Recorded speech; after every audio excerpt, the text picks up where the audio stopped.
अरे निकम्मी लड़की, ठीक से बेल इन रोटियों को। और ये कौन से देश का नक्शा बना रही है तू? ओफो माँ, मैं कोई नक्शा नहीं बना रही हूँ। तो ये क्या तरीका है रोटियों को गोल आकार में बेलना? अब इतना तो तुझे समझ में आना चाहिए। अरे माँ, मैं कोशिश तो कर ही रही हूँ ना। 1000 बार कोशिश कर चुकी है तू, लेकिन फिर भी तुझसे आज तक गोल रोटियां नहीं बन पाई। बेशरम कही की। अरे क्या माँ, आप सच में मेरी माँ हो या हिटलर हो? क्योंकि आप एकदम उसी की तरह बर्ताव कर रही हो। बस हाथ धोकर मेरे पीछे पड़ गई हो आप तो। अरे नालायक, पहले जब मैं तुझे कहती थी कि रसोई में आकर मुझे खाना बनाते हुए देख, कुछ सीख मुझसे, तब तो तूने कोई ध्यान नहीं दिया। इसलिए अब तो तुझे ध्यान देना ही पड़ेगा, क्योंकि अब तेरी शादी की उम्र हो चली है। हे भगवान, अब सर मत पकड़ और जो कहा है वही कर। अरे कल को अगर तू अपने ससुराल जाएगी तो वो लोग कहेंगे कि मायके में कुछ सिखाया है कि नहीं। अरे अपने मायके वालों की इज्जत गंवानी है क्या तुझे? अच्छा बाबा, ठीक है, मैं सीखती हूँ, लेकिन प्लीज माँ, ये भाषण देना बंद करो। अब ज्यादा मुंह मत चला। हाथ चला आपने, बेवकूफ कही की। फिर अगले दिन हाँ यार, और बता, क्या चल रहा है तेरा और मोहित का? सब ठीक है ना अभी? अरे ओ निर्लज्ज लड़की, बढ़िया ही लव गुरु बनने वाली। फालतू में समय जाया मत कर और चल, आज तुझे मैं चावल बनाना सिखाऊंगी। अरे माँ, बस 5 मिनट दे दो ना, मैं अपनी सहेली से बात कर रही हूँ। नहीं, बिल्कुल भी नहीं। चुपचाप जितना कहा है उतना ही कर, वरना आज तो मैं तेरा फोन ही तोड़ दूंगी। जब देखो तब टाइम पास करती रहती है। फिर योगिता कोयल को चावल बनाना सिखाती है। अरे माँ, अब ये चावल बनाना भी कोई सिखाता है क्या? ये कितनी सिंपल डिश है। बस पानी में चावल और नमक डालो और उबाल दो। लगती आसान है, पर असल में उतनी है नहीं। चावल में पानी से लेकर नमक तक हर चीज की मात्रा को ध्यान से डालना पड़ता है, और तभी जाकर चावल खिले खिले बनते हैं। ये देख, ये एक चुटकी नमक मैं और डाल रही हूँ इसमें। ओफो माँ, आप ना ये एक चुटकी सिंदूर वाला नाटक मत करो और मुझे चम्मच के हिसाब से नमक डाल के बताओ, क्योंकि आपका हाथ और मेरा हाथ अलग है, कहीं कोई गड़बड़ ना हो जाए। अच्छा बाबा, ठीक है, समझाती हूँ मैं। इस तरह से योगिता पूरे दिल से कोयल को सिखा रही होती है। लेकिन उसके 3 दिन बाद जब कोयल चावल पकाती है, तब वो उसे बिगाड़ देती है। ए भगवान, अरे ये क्या कर दिया तूने? सारे चावल का भरता बना दिया। पिछले 3 दिनों से मैं इतनी मेहनत लेकर तुझे सिखा रही हूँ, लेकिन फिर भी तेरे पल्ले कुछ भी नहीं पड़ता। अरे माँ, अब ये सब नया नया है ना मेरे लिए, तो इतनी जल्दी मैं सब कुछ कैसे सीख पाऊंगी? अब ज्यादा भूली मत मन, बाकी की चीजें तो बराबर से जल्दी सीख लेती है तू, लेकिन बस रसोई में ही तेरा दिमाग बंद पड़ जाता है। अरे मैंने तुझे 56 भोग थोड़ी ना बनाने के लिए बोले हैं। मामूली से चावल भी नहीं बनाए जा रहे तुझसे। माफ कर दो माँ, अब से मैं ध्यान रखूंगी। पानी, नमक और बाकी हर एक चीज को नाप तोल कर ही डालूंगी। और अब थोड़ा थोड़ा करके मुझे भी समझ आ रहा है माँ, इसलिए आप निराश मत हो।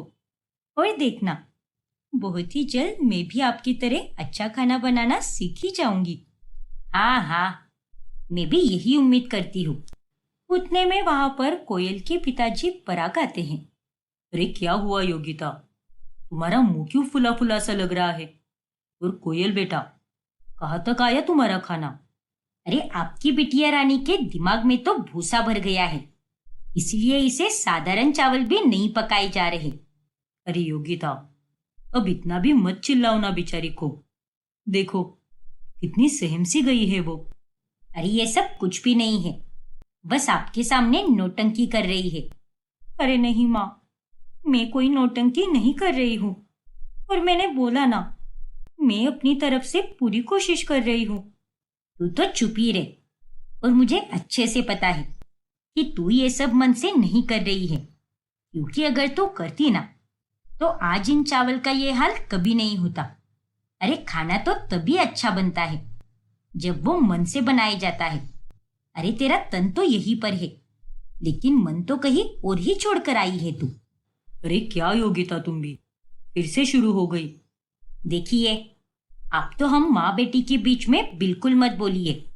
मैं जिस तरह से कर रही हूँ मुझे वैसे ही करने दीजिए। अच्छा बाबा, ठीक है, समझ गया मैं। बस इस पर ज्यादा चिल्लाओ मत, थोड़ा प्यार से और आराम से बात करो।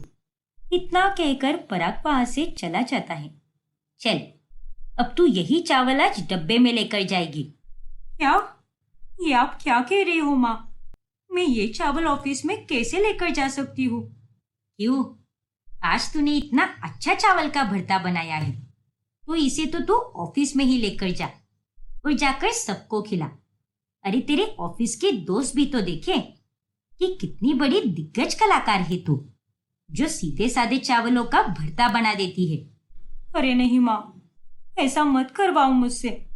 मैं मैं कल से एकदम अच्छे से पकाऊंगी, देखना आप। और मैं ये सच कह रही हूँ माँ, एकदम 100%। नहीं, तेरी मीठी बातों में मैं नहीं आने वाली। इसलिए आज तो तुझे टिफिन में यही मिलेगा और इसी के कारण तुझे अच्छा सबक मिलेगा कि कल से तुझे खाना बनाने में कोई नाटक करना ही नहीं है। इज्जत से काम करेगी तो इज्जत मिलेगी, क्योंकि अब तू कोई दूध पीती हुई बच्ची नहीं रही। अब कोयल को ना चाहकर भी उस भरते जैसे दिखने वाले चावल को टिफिन में लेकर ही जाना पड़ता है, जिस कारण उसे काफी शर्मिंदगी महसूस होती है। ये माँ भी ना हर रोज मेरी कुकिंग क्लासेस लेती रहती है। जैसे जैसे दिन गुजर रहे हैं वैसे वैसे मुझे माँ से डर लगने लगा है। एक तो मुझे खाना बनाने में बिल्कुल भी रुचि नहीं है, फिर भी मुझे जबरदस्ती सब सिखाती रहती है। तभी वहां से गुजर रहा कोयल का भाई राजीव उसे सुन लेता है। अरे कोयल, इतनी टेंशन क्यों ले रही है? अरे माँ जो भी तुझे सिखा रही है वो तेरे अच्छे भविष्य के लिए ही समझा रही है। और खाना ही तो बनाना है, थोड़ी ना कोई रॉकेट साइंस है जो तुझे बिल्कुल भी समझ ना आए। फिर भी राजीव, तुम लड़कों की लाइफ बहुत मस्त होती है, बस बाहर जाकर कमाओ। लेकिन लड़कियों को तो ये रोटी चावल वगैरह बनाना ही पड़ता है। ऐसा नहीं है कोयल, हर किसी की जिम्मेदारियां अलग अलग होती है और खाना बनाना सिर्फ लड़कियों को ही नहीं आना चाहिए। बल्कि मैं तो ये कहता हूँ कि लड़कों को भी खाना बनाना जरूर सीखना चाहिए, ताकि बेवक्त जरूरत पड़ने पर वो खुद अपना खाना बना पाए या फिर कभी कभार अपनी बीवी या अपने घर वालों के काम में मदद कर पाए। ये सब बस कहना आसान है, लेकिन तू नहीं समझ पाएगा। रहने दे, तू भी बिल्कुल माँ की कार्बन कॉपी है। बस भाषण देने में ही पीएचडी कर रखी है तुम दोनों ने। कोयल अब फिर से चावल खराब बनाती है, जिस कारण उसे फिर से चावल टिफिन में लेकर ही जाने पड़ते हैं और अब वो काफी परेशान हो जाती है। अरे कोयल, तेरी माँ तो एकदम हिटलर ही है रे। इतना कठोर कोई कैसे हो सकता है? देख तो नित्या, तू तो मेरी पड़ोसन है, इसलिए तुझे नहीं पता कि माँ जैसी दिखती है वैसी बिल्कुल नहीं है। मैं समझ सकती हूँ यार, और मेरी सास भी यही कहती रहती है कि योगिता काकी थोड़ी हिली हुई है। अरे अब तो मुझे कैसे भी करके ठीक से खाना बनाना ही पड़ेगा, वरना माँ मुझे फिर से कोई ना कोई सजा देकर मेरी परेशानियां और बढ़ा देती है। फिर एक दिन जब कोयल को छुट्टी होती है, तब वो दिन भर बाहर ही रहती है। अरे क्यों उसे बार बार फोन करके तंग कर रही हो तुम? आ जाएगी ना वो? अरे आपकी लाडली बेटी को आज काम से बचना था, इसीलिए वो दोपहर से बाहर गई है। उसे पता है ना कि आज छुट्टी है, तो माँ आज फिर से खाना बनाना सिखाएगी और अगर गलती हो गई तो फिर से उसे कोई ना कोई सजा मिलेगी। आने दो उसे, आज तो मैं उसे नहीं छोड़ूंगी। फिर रात में जब कोयल वापस घर लौटती है, तभी वो उन तीनों को स्वादिष्ट पाव भाजी खाते हुए देखती है। अरे वाह, पाव भाजी मेरी फेवरेट डिश। मैं भी आ रही हूँ माँ। खबरदार, जो तू यहाँ पर आकर बैठ गई तो तुझे इस पाव भाजी का एक निवाला तक नहीं मिलेगा। क्या? हाँ, बिल्कुल सही सुना तूने। अरे तूने मुझे क्या बेवकूफ समझ के रखा है क्या? मैंने तुझे कितनी बार कॉल किया, लेकिन तूने एक बार भी नहीं उठाया मेरा फोन। और अब घर आते ही ये खाना देखकर इस पे टूटने लगी है तू। क्यों? बाहर गई थी तो कुछ ठूस कर नहीं आई क्या तू? अरे माँ, बहुत ट्रैफिक थी, इसीलिए मैं कहीं खाने के लिए नहीं रुक पाई। और मेरा फोन तो गलती से साइलेंट पर चला गया था, और इसीलिए मुझे पता ही नहीं चला कि आपके फोन कब आकर गए। हाँ हाँ, अपनी गलतियों पर पर्दा डालने के लिए फौरन बहाने पे बहाने याद आते हैं तुझे। लेकिन बस जो कोई भी जरूरी काम होता है वही तुझसे नहीं हो पाता, इसीलिए आज की ये तेरी सजा है। पर अगर तुझे कुछ खाना है तो खुद ही बना ले, वरना भूखी ही सो जा तू, क्योंकि इसमें तेरी ही गलती है। अरे जाने दो ना माँ। हाँ योगिता, अरे आज तो उसे छुट्टी है, तो ये आज नहीं घूमेगी तो कब घूमेगी? वैसे भी हर रोज तुम उसे खाना बनाना सिखा तो रही हो, तो एक दिन नहीं सिखाया तो क्या बिगड़ गया? नहीं जी, वो बात नहीं है। मुझे गुस्सा तो इस बात का आया है कि इसने मेरे कॉल का कोई जवाब नहीं दिया। मैंने आज सोचा था कि इसे पाव भाजी बनाना सिखाऊंगी और इसके साथ अच्छा वक्त गुजारूंगी, लेकिन नहीं, इसने तो अपनी ही मनमानी की। फिर अगले दिन जब योगिता कोयल को खाना बनाने के लिए कहती है, तभी वो चुपके से नित्या को बुलाती है। यार नित्या, आज प्लीज तू ही खाना बना देना, और अच्छा सा बनाना, ताकि माँ को ये लगे कि मैंने ही खाना बनाया है, और फिर वो मुझे डांटना फटकारना बंद करेगी। और तो और वो मुझे ज्यादा काम भी नहीं देगी, क्योंकि उन्हें तसल्ली मिल जाएगी कि मैं खाना बनाना सीख चुकी हूँ। ठीक है कोयल, लेकिन ये काम मैं बस आज के लिए ही कर रही हूँ, वापस नहीं करूंगी, समझी कि नहीं? अरे हाँ मेरी माँ, समझ गई मैं। अब चल, जल्दी से बना दे ये खाना, तब तक मैं रसोई के दरवाजे के पास खड़ी रहती हूँ, ताकि माँ आए तो मुझे दिख जाए। फिर सारा खाना नित्या ही बनाती है, और ये सब देखकर योगिता बहुत खुश हो जाती है। चलो अच्छी बात है, मेरे डांटने का तुझ पर कुछ तो असर हुआ। वैसे खाना इतना भी स्वादिष्ट नहीं बना है, पर तेरे मुताबिक तूने अच्छा ही खाना बनाया है, और ये देखकर मुझे बहुत खुशी हुई। शुक्रिया माँ। और मैं अब अगले 3 दिनों के लिए गाँव आराम से जा सकती हूँ, और तब तक के लिए तुझे ही खाना बनाना होगा। और अब तो तू ठीक ठाक से खाना बना भी लेती है, तो मुझे यहाँ की चिंता करने की कोई जरूरत नहीं है। क्या? अब क्या हुआ? इतना क्यों घबरा गई तू? अरे नहीं माँ, ऐसी कोई बात नहीं है। फिर योगिता गांव चली जाती है, और तभी कोयल को ना चाहकर भी सारा खाना बनाना ही पड़ता है। और वो कभी चावल का भरता बनाती है, तो कभी जली हुई रोटियां। लेकिन बेचारे राजीव और पराग, वो दोनों उसे कुछ भी नहीं कहते, और सारा खाना चुपचाप खाते हैं। फिर चौथे दिन जब योगिता गांव से वापस आती है, तभी उन लोगों को वो खाना खाते हुए देखकर हैरान रह जाती है। बाप रे, अरे ये भी कोई खाना है? और आप दोनों तो बड़ी ही चाव से खा रहे हो। कोयल, ये सब क्या है? उस दिन तो तूने मुझे इतना अच्छा खाना बनाकर खिलाया था, लेकिन मेरे जाने के बाद तो फिर से ये भरते जैसे चावल और जली हुई टेढ़ी मेढ़ी रोटियां क्यों खिला रही है इन्हें? अरे योगिता, कोयल ने कम से कम कोशिश तो की ना। अरे लेकिन कोशिश से क्या होता है? मैंने अपना इतना सारा समय लगाकर इसे सब कुछ सिखाया है, और उसके बाद भी ये नतीजा देखकर मेरा खून खोल उठता है। और अब तो मुझे ये लगता है कि उस दिन का खाना इसने बनाया ही नहीं था। सच सच बता, किसने बनाया था वो खाना? नित्या ने बनाया था ना? अरे माँ, वो अब वो क्या कर रही है? मैं तेरी माँ हूं, मुझसे क्या छुपाएगी तू? देख कोयल बेटा, मैंने तुझे 1000 बार समझाया था कि पानी कम डाल और नमक नाप तोल कर डाला कर। रोटियों को गोल आकार में बना और धीमी आंच पर सेक, लेकिन नहीं, तूने मेरी कोई बात नहीं मानी।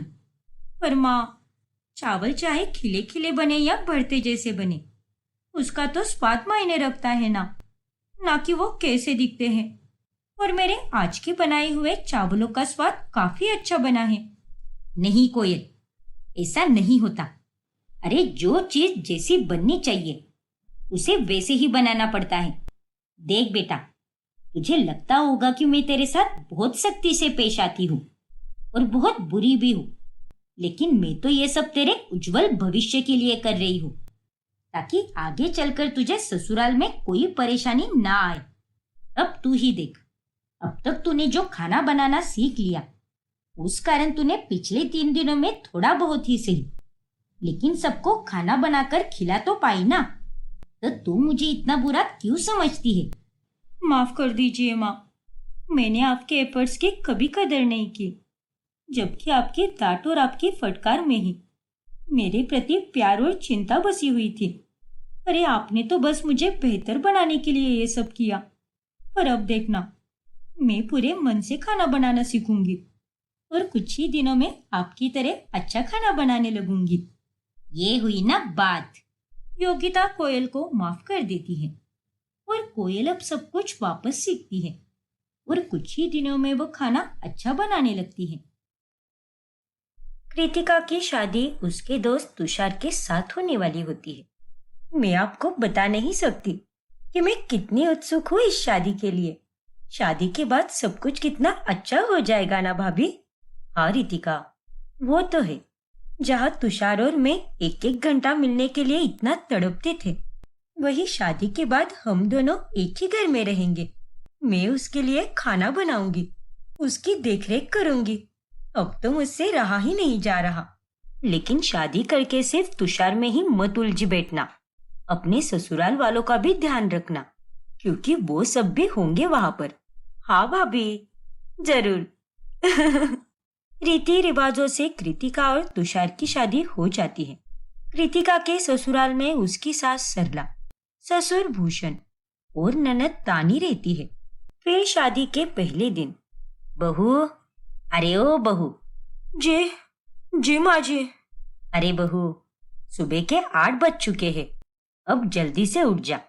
वैसे तो तुझे हर रोज 7 बजे ही उठना पड़ेगा, लेकिन आज तेरा पहला दिन है ना, इसलिए आज मैं तुझे कुछ बोल नहीं रही।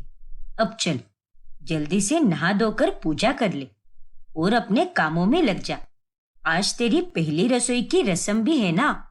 हाँ माँ जी, ठीक है। और माफ कीजिए माँ जी, लेकिन कल से मैं 7 बजे जरूर उठूंगी।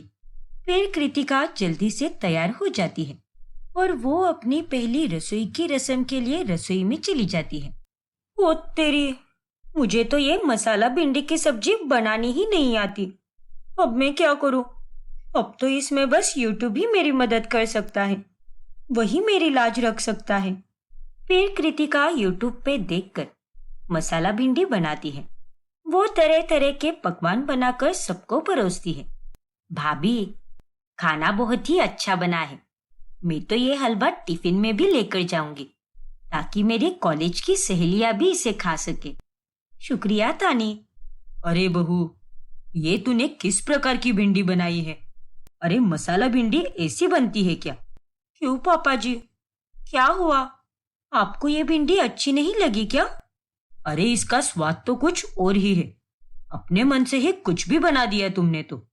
देखो बहू, आज का एक दिन मैं बर्दाश्त कर लूंगा, लेकिन कल से नहीं। मुझे खाना एकदम सही से चाहिए। बता दो अपनी बहुरानी को सरला। जी, मैं उसे समझा दूंगी। कृतिका को भूषण की बात का बहुत बुरा लगता है और वो जाकर तुषार को बताती है। देखा ना तुमने तुषार, पापा जी ने मुझसे कैसे बात की। मेरे पहले दिन में ही उन्होंने मेरे खाने में कमियां निकाली, लेकिन तुम्हें तो वो सब्जी अच्छी लगी ना। अरे हाँ बाबा, मुझे वो सब्जी बहुत पसंद आई, लेकिन मसाला भिंडी पापा की पसंदीदा सब्जी है और वो उन्हें एकदम सही से बनी हुई चाहिए होती है, क्योंकि अगर वो सही नहीं बनती तो वो बहुत गुस्सा हो जाते हैं और वो हर किसी पर इसी तरह से गुस्सा करते हैं। लेकिन सच कहूं तो उनके गुस्से में भी प्यार ही छुपा होता है। वो बाहर से भले ही सख्त है, लेकिन अंदर से एकदम नरम है। फिर भी तुषार, मुझे उनकी बातों का बहुत बुरा लगा। ओफो कृतिका, अब जाने भी दो ना। चलो, अब मैं निकल रहा हूँ ऑफिस के लिए। मुझे देर हो रही है। तुमने मेरा टिफिन तो पैक करके रख दिया ना? हाँ तुषार, रख दिया मैंने। चलो अच्छा है, अब मैं निकलता हूँ। बाय। इतना कहकर तुषार वहां से चला जाता है। शादी से पहले अगर मैं छोटी सी बात के लिए भी रूठ जाती तो तुषार मुझे मनाने चला आता, लेकिन आज शादी के बाद एक दिन में ही तुषार के स्वभाव में इतना बदलाव आ गया है। कृतिका का मूड अब ऑफ हो चुका था। तभी उसे उसकी प्रिया भाभी का फोन आता है। हाय कृतिका, कैसा है तुम्हारा ससुराल? सब कुशल मंगल तो है ना? तुम्हें तो बहुत मजा भी आ रहा होगा। अब भाभी को मैं क्या बताऊं, और आधे घंटे में मेरा मूड ऑफ होता जा रहा है। हेलो कृतिका, तुम हो ना कॉल पर? हाँ हाँ भाभी, सब ठीक है यहाँ पर, और मैं बहुत खुश हूँ। चलो अच्छी बात है कि तुम पहले दिन में ही इतनी घुल मिल गई। मुझे उसी बात की चिंता थी, लेकिन तुम्हारी बातें सुनकर मुझे अच्छा लग रहा है। अरे नहीं भाभी, आप मेरी चिंता मत कीजिए, यहाँ पर सब ठीक है। अच्छा, मैं आपसे बाद में बात करती हूँ। मुझे माँ जी बुला रही है। अरे हाँ, कोई बात नहीं, काम खत्म करके कॉल करना और अपना ध्यान रखना। जी भाभी। दोपहर में जब कृतिका को बाहर जाना होता है तभी वो कुर्ती पहन लेती है, और तभी सरला उसे रोक लेती है। अरे रुक जा बहू। क्या हुआ माँ जी? जब भी कोई बाहर जाने वाला होता है तब उसे नहीं टोकते, तो फिर आपने मुझे क्यों टोका माँ जी? अरे बहू, तू ये कुर्ती पहनकर बाहर क्यों जा रही है? अभी भूल गई क्या? अब तेरी शादी हो चुकी है। पर माँ जी, मुझे कोई परवर नहीं सुनना है। अरे तू एक नई नवेली दुल्हन है। शादी को ठीक से एक हफ्ता भी नहीं हुआ है और तू कुर्ती पहनकर बाहर निकल रही है, तो उसमें कौन सी बड़ी बात है माँ जी? अरे नहीं बहू, ये एक बहुत बड़ी बात है, क्योंकि एक नई नवेली दुल्हन जैसे 1.25 महीने तक शादी का चूड़ा पहनकर रखती है, वैसे ही उसे अपना साज श्रृंगार भी पहने रखना होता है। और इसीलिए कह रही हूँ कि 1.25 महीने के बाद ही तू ये सब पहन ले। लेकिन अभी घर में 4 लोग आएंगे, तो वो लोग क्या सोचेंगे? नई बहू साड़ी छोड़कर ये कुर्ती वगैरह पहन रही है, ये सब शोभा नहीं देता बहू। तो अब मैं क्या करूं माँ जी? अब मैं क्या करूं से क्या मतलब? अब जा और जाकर साड़ी पहन ले, और साड़ी पहनकर ही घर से बाहर निकल।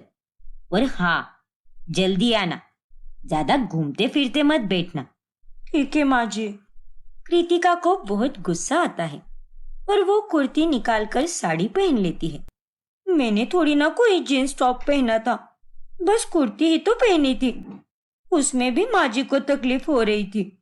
ऐसे लग रहा है कि मैं अपनी स्कूल में आई हूँ और ये लोग मेरे सास ससुर नहीं बल्कि स्कूल टीचर हैं। ससुराल के पहले दिन ही हर गुजरते घंटे के साथ साथ कृतिका का गुस्सा और उदासी बढ़ती ही जाती है, और वो दिन भर तुषार के कॉल का इंतजार करती है। इसे तो मैं 4 बार कॉल कर चुकी हूँ, लेकिन इसने अभी तक ना तो मेरा कॉल देखा है, ना ही कोई मैसेज। वैसे तो शादी के पहले वो 50 बार कॉल और मैसेजेस करता था, फिर चाहे वो ऑफिस में हो या कहीं और हो। लेकिन आज शादी के बाद पहले दिन में ही मुझे तो बहुत डर लगने लगा है। सबका रवैया मेरे लिए कितना अलग है। कहीं मैंने ये शादी करके कोई गलती तो नहीं कर दी। देखते ही देखते शाम हो जाती है, और शाम में जब तानी कॉलेज से घर आती है तब वो अपनी माँ से बातचीत करने लग जाती है। आपको पता है माँ, आज लिपिका हमें अपनी काठमांडू के ट्रिप की तस्वीरें दिखा रही थी, और वो देखकर मुझे भी बहुत मन कर रहा था कि हम लोग भी नेपाल जाए। पापा और भैया से बोलो ना कि वो हमें कहीं घुमाने लेकर जाए। अरे हाँ बेटा, मैं उन्हें बोल दूंगी। अरे वाह, काठमांडू! मैं वहां पर घूमकर आई हूँ तानी। वो जगह तो बहुत ही खूबसूरत है। अरे वाह, ये तो बहुत अच्छी बात है। और माँ, आप ना बस बातें मत बना और मेरी बात पर अच्छे से गौर फरमाओ। मैं कोई हवे में बातें नहीं बना रही हूँ। कॉलेज ट्रिप पर तो आप और पापा मुझे जाने भी नहीं देते। कम से कम परिवार के साथ तो कहीं घुमा कर लेकर आओ। अरे हाँ तानी, मैं तेरी बात समझ गई और इस बारे में मैं तेरे पापा और भैया से जरूर बात करूंगी। ये देखो, ये रहे मेरे काठमांडू के ट्रिप फोटोज। देखो क्या बात है भाभी, आपकी फोटोज तो बहुत अच्छी आई है।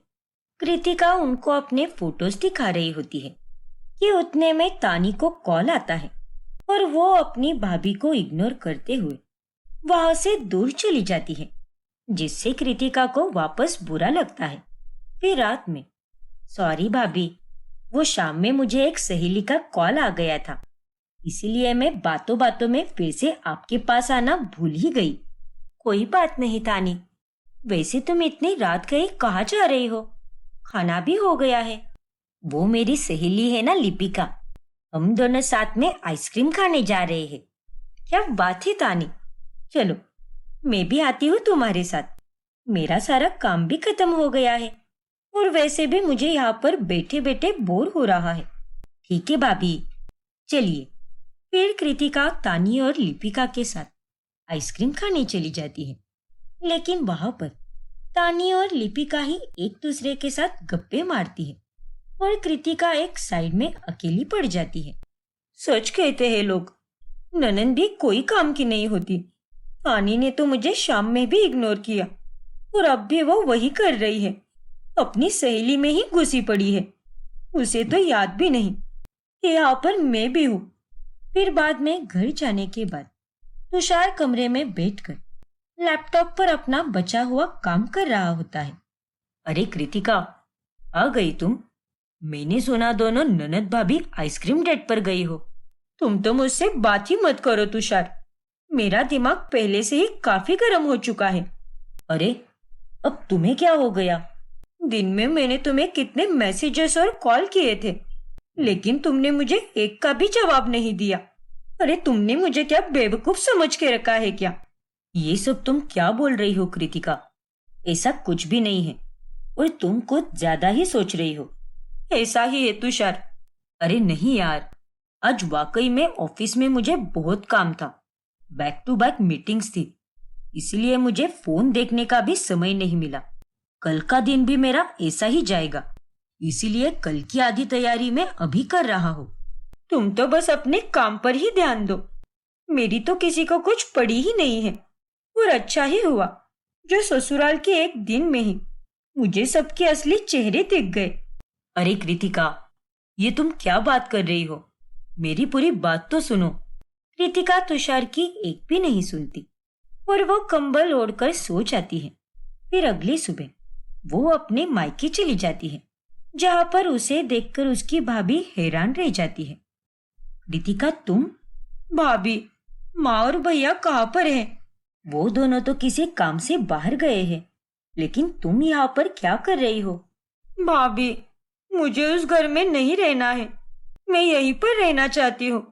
वहाँ के लोग अच्छे नहीं हैं भाभी। क्या? अरे ये तुम क्या कह रही हो कृतिका? और एक दिन में ऐसा क्या हो गया? मैं कुछ नहीं जानती भाभी, लेकिन मुझे इस ससुराल वगैरह की झंझट चाहिए ही नहीं। बेवजह शादी कर ली मैंने, तो गलती कर दी और फंस गई इस शादी में। देखो कृतिका, अपना दिमाग थोड़ा ठंडा रखो और तुम पहले बैठ जाओ। फिर आराम से बैठकर कृतिका अपनी भाभी को सारी बातें बताती है, जिसे सुनकर प्रिया आश्चर्यचकित रह जाती है। बस इतनी सी बात, इसीलिए तुम यहाँ पर आई हो कृतिका? भाभी, ये कोई इतनी सी बात नहीं है। देखो कृतिका, एक दिन में पूरे 24 घंटे होते हैं और इन 24 घंटों में तुमने ये कैसे तय कर लिया कि वो लोग बुरे हैं? पर ऐसे कैसे हो सकता है? आपको पता नहीं भाभी, लेकिन वो लोग सच में बुरे हैं। नहीं कृतिका, देखो, जब तुम सुबह उठी थी तब तुम्हारी सास ने तुम्हें डांटा नहीं, बल्कि ये कहा कि आज का दिन लेट हुआ है तो कोई बात नहीं, लेकिन कल से 7 बजे उठना। अब ससुराल तो बहू ही संभालती है, और अगर बहू ही देर से उठेगी तो कैसे होगा? 7 बजे तो तुम्हें उठना ही पड़ेगा। और अगर यहाँ पर कोई दूसरी सास होती तो वो तो तुम्हें पहले दिन ही डांट देती, लेकिन सरला काकी ने वैसा नहीं किया। उन्होंने तुम्हें प्यार से बताया। और पापा जी का क्या? उन्होंने तो मेरे खाने की कितनी बुराई की। जाहिर सी बात है कृतिका, हर परिवार में कोई ना कोई सख्त व्यक्ति होता ही है। और वैसे भी नंदोई जी ने भी तो तुम्हें कहा था ना कि भूषण काका बाहर से सख्त और अंदर से नरम है। और वो सिर्फ तुम्हारे साथ ही नहीं बल्कि सबके साथ ऐसे ही पेश आते हैं। वो तो है। और रही बात कुर्ती पहनने पर डांटने की, तो सरला काकी ने यह बिल्कुल भी नहीं कहा कि तुम हमेशा के लिए साड़ी ही पहनो। उन्होंने तो बस तुम्हें 1.25 महीने के लिए कहा है। वैसे मुझे तुम्हारी आवाज से ही लगा था कि कोई तो बात है जो तुम मुझसे छुपा रही हो। तो मैं भी क्या करती भाभी? देखो कृतिका, मैं तुम्हें समझ सकती हूँ, लेकिन तुमने चीजों को बस गलत पहलू से देखा, अच्छे पहलू से नहीं। इसीलिए तुम्हें इतनी तकलीफ हुई। तुमने ये बिल्कुल नहीं देखा कि नंदोई जी वाकई में व्यस्त थे, इसीलिए वो तुम्हें मैसेज या कॉल बैक नहीं कर पाए। और रही बात तुम्हारी ननद तानी की, तो उसके साथ क्या? लेकिन तुम किसी के भी साथ इतनी जल्दी इतना अच्छा रिश्ता नहीं बना पाओगी। हर एक चीज को होने के लिए वक्त लगेगा और तुमने कुछ ज्यादा ही उम्मीदें रखी। शायद आप सही कह रही हो भाभी। देखो कृतिका, जब मैं भी यहाँ पर आई थी तो मुझे भी घुलने मिलने में काफी समय लगा था, लेकिन थोड़े दिनों बाद सब ठीक हो गया। और तुमने यहाँ पर एक दिन में ही अपने ससुराल को बुरा घोषित कर दिया। तुम किसी को नहीं बदल सकती, इसीलिए सबके साथ प्यार और खुशी से रहो और उनके साथ अच्छा रिश्ता बनाओ। तुम्हारे ससुराल वाले बहुत अच्छे लोग हैं, इसीलिए जाओ और जाकर अपनी जिंदगी की नई शुरुआत करो। शुक्रिया भाभी, आपकी बातें सुनकर अब मुझे समझ आ गया है कि मैं कितनी गलत थी। लेकिन अब मैं आपकी बातें ध्यान में रखूंगी और सबके साथ प्यार से रहूंगी। फिर कृतिका वापस अपने ससुराल चली जाती है और सबके साथ प्यार से रहकर थोड़े ही दिन में वो घुल मिल जाती है। ये लीजिए माँ जी, आपके पसंदीदा लौंग इलायची वाली चाय, और साथ में मैंने पनीर और आलू के पकौड़े भी बनाए हैं। वाह वाह वाह, मजा ही आ गया। एक तो बारिश का मौसम और ऊपर से चाय और पकौड़े, और क्या चाहिए जीवन में। हाँ माँ जी, वो बात तो है। और माँ जी, मुझे ना आपसे एक जरूरी बात करनी है। हाँ बोलना बहू। माँ जी, मैं अपनी सहेलियों के साथ देव दर्शन के लिए 2 दिन बाहर जाना चाहती हूँ। क्या? हाँ माँ जी, वो अचानक से सारी सहेलियों ने प्लान बनाया है, इसीलिए। अरे पागल वागल हो गई है क्या? हमारी घर की बहू है, यूं बाहर जाकर सैर सपाटा नहीं करती। तू कहीं नहीं जाएगी। अगर तुझे कहीं जाना है तो केवल हम घर वालों या तेरे मायके वालों के साथ जा सकती है। लेकिन माँ जी, बस एक बार मैंने कह दिया ना, अब ये विषय यहीं पर खत्म होना चाहिए। बेचारी प्रिया अपनी सास रत्ना के सामने चुप हो जाती है। प्रिया के ससुराल में उसे हर बात पर रोक टोक की जाती है और वो लोग उसके साथ अच्छे से बर्ताव भी नहीं करते। क्या हुआ प्रिया, तू आ रही है ना हमारे साथ देव दर्शन यात्रा में? ओह मयूरी, दरअसल वो क्या माँ जी, तेरे ससुराल वालों ने भी निकिता के ससुराल वालों की तरह मना कर दिया क्या? अरे राम, सच में पता नहीं ये ससुराल वाले ऐसे क्यों होते हैं। अरे नहीं मयूरी, ऐसा कुछ भी नहीं है। मेरे ससुराल वालों ने मुझे मना नहीं किया है। वो क्या है ना, मेरी सास की तबीयत कुछ ठीक नहीं है, इसीलिए मैं खुद से ही चाहती हूँ कि मैं उनकी सेवा करूँ, और उनकी सेवा छोड़कर वहां पे देव दर्शन करूंगी तो ये भी तो सही नहीं होगा ना। लेकिन तुझे पता है क्या, माँ जी मुझसे कह रही थी कि तू मेरी चिंता मत कर, 2 दिन की क्या बात है, जाकर 20 दिन घूम के आ। क्या, इतनी अच्छी है तेरी सास? हाँ मयूरी, मेरी सास तो बहुत ही अच्छी है। वो मुझे बहू नहीं मानती बल्कि अपनी बेटी मानती है। क्या बात है प्रिया, तेरी सास तो बड़ी अच्छी है। और यहाँ पे हमारी सास है जिनसे बात मनवाने के लिए हमें 100 बार हाथ पांव जोड़ने पड़ते हैं। अरे रे रे, बेचारी प्रिया सबके सामने बस अपने ससुराल वालों की अच्छाई ही करती है। फिर एक दिन, नीरज जी, मुझे नई साड़ियाँ खरीदनी है, मेरे पास गिन चुनकर बस 4 से 5 ही साड़ी बची है और बाकी की साड़ियाँ तो तीज त्योहारों में पहनने के लिए रखी है। रोजमर्रा के लिए मेरे पास बहुत कम साड़ियाँ हैं अभी। हाँ तो उसमें क्या हुआ, 4 से 5 साड़ियाँ भी बहुत होती है। और तुम्हें थोड़ी ना कोई देखने आने वाला है, दिन भर तो घर में ही रहती हो और बस गली बाजार तक ही आना जाना होता है तुम्हारा। पर नीरज जी। बस प्रिया, एक तो ऑफिस के काम से पहले ही मैं पक गया हूँ और तुम मुझे अब मत पकाओ। चलो जाओ, मेरे लिए खाना लगा दो, मैं अभी आता हूँ मुंह हाथ धोकर। ठीक है नीरज जी। प्रिया बिना कुछ कहे नीरज का खाना लगाने लगती है। ऐसे ही एक दिन जब वो बाजार में सामान की खरीदारी करने गई होती है, तभी अरे प्रिया, तू यहाँ बाजार में क्या कर रही है? क्या यामी तू भी? बाजार में मैं सब्जी और कुछ सामान खरीदने आई हूँ। तू बता। अरे मैं तो यहाँ बस अपने एक रिश्तेदार से मिलने जा रही थी। वैसे पिछली मुलाकात में तूने कहा था कि तेरे ससुराल वाले तो बहुत ही अलग और अनोखे हैं, तुझे किसी चीज की भी कोई कमी नहीं पड़ने देते। फिर आज तूने ये मामूली सी साड़ी क्यों पहनी है और तू क्यों खरीदारी करने आई है? अरे यामी, वो बारिश का मौसम है ना, तो बारिश से कहीं मेरी सुंदर साड़ी खराब ना हो जाए, इसीलिए मैंने आज ये सादी साड़ी पहनी है। वरना तुझे तो पता ही है कि मैं कभी इतनी हल्की फुल्की साड़ी नहीं पहनती। और रही बात काम की, तो मुझे घर में कोई काम ही नहीं करने देता। वो तो आज नौकरानी की बेटी की तबीयत खराब है ना, इसलिए सामान खरीदने मुझे आना पड़ा। सही है यार, ससुराल वाले हो तो तेरे ससुराल वालों जैसे, जो अपनी बहू को सर आंखों पर बिठा कर रखते हैं। वो तो है। फिर यामी वहां से चली जाती है। चाहे कुछ भी हो जाए, लेकिन मैं अपने ससुराल वाले कैसे हैं ये किसी को भी नहीं बताऊंगी, फिर चाहे जो भी हो जाए। फिर एक दिन जब मदर्स डे होता है, तभी हाँ मयूरी, यामी ने मुझे बताया था। चलो अच्छा है, तुम सबकी यात्रा अच्छी रही। हाँ प्रिया, लेकिन हमने तुझे बहुत याद किया वहां पर। काश तू भी आ पाती, तब तो हमें और भी मजा आता।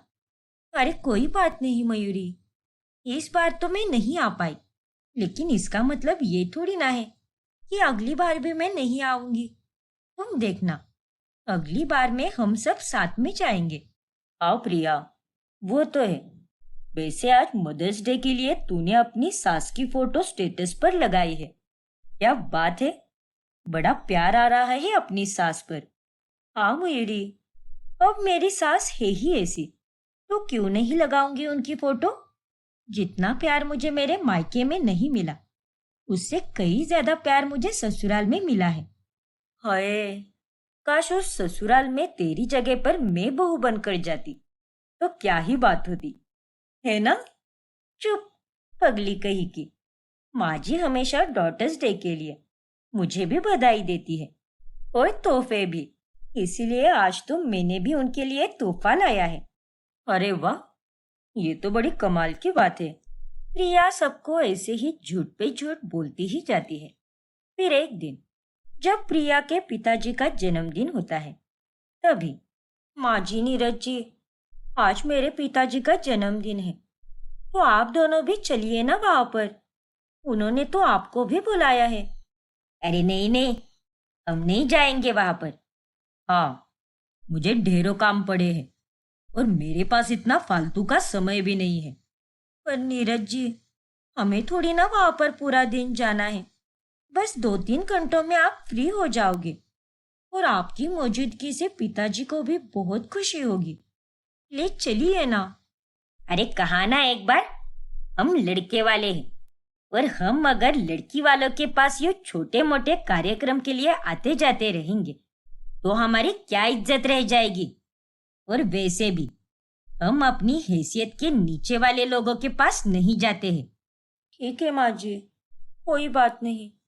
प्रिया को रत्ना और नीरज की बातों का बहुत बुरा लगता है, लेकिन उसके बावजूद भी वो अपना गम छुपाकर अपने मायके चली जाती है। जन्मदिन मुबारक हो पिताजी, ये आपके लिए। अरे वाह बिटिया, बहुत बहुत धन्यवाद।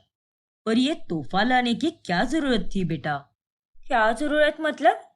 पिताजी, आज आपका जन्मदिन है। अरे प्रिया बेटी, समधन जी और जमाई सा, वो दोनों कहाँ पर है? अरे मधु, वो दोनों रास्ते में ही होंगे, आते ही होंगे अभी। नहीं पिताजी, वो दोनों नहीं आने वाले। क्या? नहीं आने वाले? लेकिन क्यों बेटा? वो दरअसल उन दोनों को अचानक से गांव जाना पड़ा।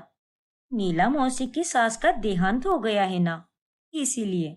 हे भगवान, ये तो बहुत बुरा हुआ। लेकिन प्रिया बेटी, अगर ऐसी ही बात है तो तू यहाँ पर क्यों चली आई? तुझे भी उनके साथ जाना चाहिए था। अब उन्हें कैसा लगेगा कि वहां किसी की मौत हो गई है और तू यहाँ पर अपने पिता के जन्मदिन पर मजे कर रही है। अरे नहीं माँ, ऐसी कोई बात नहीं है। मैंने माँ जी को बोला भी था कि मैं भी गाँव चलती हूँ उनके साथ, लेकिन मुझे उन्होंने ही कहा कि तू अपने मायके चली जा और अपने पिताजी की खुशियों में शामिल हो जा। माँ जी बहुत अच्छी है माँ, वो दूसरी सास की तरह बिल्कुल भी नहीं है। अरे वाह, ये तो बहुत ही अच्छी बात है बेटा। तभी वहां पर एक आदमी आता है और वो बोलता है, अरे प्रिया बिटिया, अभी तो तुमने बोला कि तुम्हारे ससुराल वाले गांव गए हैं, लेकिन जब मैं तुम्हारे ससुराल के रास्ते से जा रहा था, तब मैंने तुम्हारी सास और तुम्हारे पति को देखा। वो दोनों तो घर पर ही थे। क्या? अरे लेकिन वो दोनों तो गांव चले गए हैं ना बेटा। उस आदमी की बात सुनकर प्रिया बहुत घबरा जाती है। हे भगवान, अब मैं क्या करूं? काका जी ने तो सारा सच उगल दिया। बोलो बिटिया, वो दोनों गांव नहीं गए हैं क्या? तुमने हमसे झूठ क्यों बोला फिर? अरे नहीं माँ, मैंने कोई झूठ नहीं बोला, बस गलत बोला थोड़ा सा। दरअसल वो दोनों अभी तक गांव नहीं गए हैं, बल्कि अभी निकलने वाले होंगे। अभी आधे घंटे में उनकी ट्रेन है और वो वहां पर बस आधा दिन रुककर वापस भी आ जाएंगे। अच्छा अच्छा, ऐसी बात है क्या? इसका मतलब वो निकले नहीं हैं अभी तक। अच्छा, ऐसा है तो फिर ठीक है। कोई बात नहीं काका जी, कभी कभार गलत फहमियां हो जाती हैं और आपको थोड़ी ना पता था कि वो आधे घंटे में निकल रहे हैं। इस तरह प्रिया मामले को संभाल लेती है और फिर वो रसोई में जाकर अपनी माँ का हाथ बटाने लगती है। अरे प्रिया बेटी, तू यहाँ पर काम क्यों कर रही है? जा बेटा, जाकर आराम कर ले। ससुराल में भी तो तुझे दिन रात काम ही करना होता है। मैं यहाँ पर सबको परोस दूंगी, तू अब जा यहाँ से। अरे नहीं माँ, ऐसा कुछ भी नहीं है। मेरे ससुराल में तो मुझे माँ काम ही नहीं करने देती। उन्हें भी काम करना बहुत पसंद है, इसीलिए आधे काम तो वो ही कर देती है। अरे वाह, सच में बेटी? हाँ माँ, मेरे ससुराल वाले बहुत अलग है। वो बाकियों की तरह बिल्कुल भी नहीं है। इसलिए आप जाकर आराम करो और मुझे ये काम करने दो। ससुराल में भी तुम्हें आधे से ज्यादा दिन आराम ही फरमाती हो, इसीलिए अब यहाँ पर तो मुझे काम करने दो। अच्छा ठीक है बेटा। प्रिया फिर से अपनी माँ को दिलासा देने के लिए झूठ बोल देती है। ऐसे ही एक दिन उसकी सहेलियां यामी और मयूरी बिन बुलाए उसके घर चली जाती है। अरे यामी, मयूरी, तुम दोनों यहाँ पर अचानक से कैसे आना हुआ? क्यों रे प्रिया, हमें तुझसे मिलने के लिए कोई अपॉइंटमेंट लेनी होगी क्या? और नहीं तो क्या? अरे नहीं बाबा, ऐसी कोई बात नहीं है। हाँ हाँ, अरे हम तो बस ऐसे ही आए हैं, यहीं से गुजर रहे थे तो सोचा कि तुझसे भी मिलते जाए। अच्छा, बैठो ना, मैं अभी चाय नाश्ता लाती हूँ। फिर प्रिया उनके लिए चाय नाश्ता लेकर आती है। तभी उसकी सास रत्ना वहां पर आती है। अरे ओ नालायक, मैंने तुझे कब से शरबत बनाने के लिए बोला था और तू यहाँ पर अपनी सहेलियों की सेवा कर रही है? हाँ? अरे नहीं माँ जी, वो मैं शरबत बनाने जा ही रही थी कि तभी ये दोनों आ गई। और तुम दोनों थोड़े बेवकूफ हो क्या? ये घर कोई खुला मैदान है या गार्डन है जहाँ जब जी चाहे मुंह उठाकर चले आए? और ये क्या? इन्हें तूने ये चीनी मिट्टी के बर्तन में चाय नाश्ता क्यों दिया है? मैंने तुझसे कितनी बार कहा है, फालतू में आए लोगों के लिए कागज के कप और प्लेट में खाना देना चाहिए। पर माँ जी। पर वर मत कर और जा जल्दी से, मेरे लिए शरबत बना दे। इतना कहकर रत्ना अपने कमरे में चली जाती है। यार प्रिया, तेरी सास तो एकदम हिटलर निकली। लेकिन तूने हमें क्या कहा था कि तेरी सास तेरे साथ तो एकदम माँ की तरह बर्ताव करती है, वो तुझसे खूब प्यार करती है। इसका मतलब तूने हमसे झूठ बोला? हाँ प्रिया, आज हमें तेरे ससुराल वालों का सच पता चल गया है, जिनकी हमेशा तूने इतनी अच्छाई की। आज हमें पता चल गया है कि वो लोग कितने बुरे हैं। अरे नहीं नहीं यामी, ऐसी कोई बात नहीं है। यामी और मयूरी उसकी कोई बात नहीं सुनती और वो दोनों वहां से चली जाती है। और उसके बाद में प्रिया अपने कमरे में बैठकर बिलक बिलक कर रोने लगती है।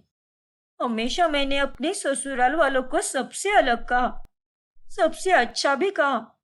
कभी किसी को ये नहीं बताया कि माँ जी और नीरज जी मुझसे सीधे मुंह बात तक नहीं करते। मेरी कोई गलती ना होने के बाद भी मेरे ससुराल वाले मेरे साथ कितने बुरी तरह से पेश आते हैं। तभी वहां पर रत्ना और नीरज आते हैं और वो दोनों प्रिया से माफी मांगते हैं। मुझे माफ कर दे बहू, मैंने तेरे साथ हमेशा बहुत बुरा व्यवहार किया, जबकि तू बाहर वालों को हमारे बारे में अच्छा ही बोलती रही। हाँ बहू, मैंने आज तेरी और तेरी सहेलियों की सारी बातें सुन ली और अब मुझे अपनी गलतियों का एहसास हो गया है। हाँ प्रिया, मुझे भी माफ कर दो। हमने तुम्हें कभी प्यार नहीं दिया, कभी तुम्हारे साथ अच्छे से पेश भी नहीं आए। और आज जब हमें तुम्हारे अच्छेपन के बारे में पता चला है तो हम खुद से नजरें भी नहीं मिला पा रहे। हम बहुत शर्मिंदा है प्रिया, प्लीज हमें माफ कर दो। आप दोनों मुझसे माफी मत मांगिए, मैं तो बस आप दोनों से प्यार चाहती हूँ और कुछ भी नहीं। फिर प्रिया उन दोनों को माफ कर देती है और उस दिन के बाद से वो दोनों प्रिया के साथ अच्छे से पेश आते हैं और वो तीनों साथ में खुशी से रहने लगते हैं।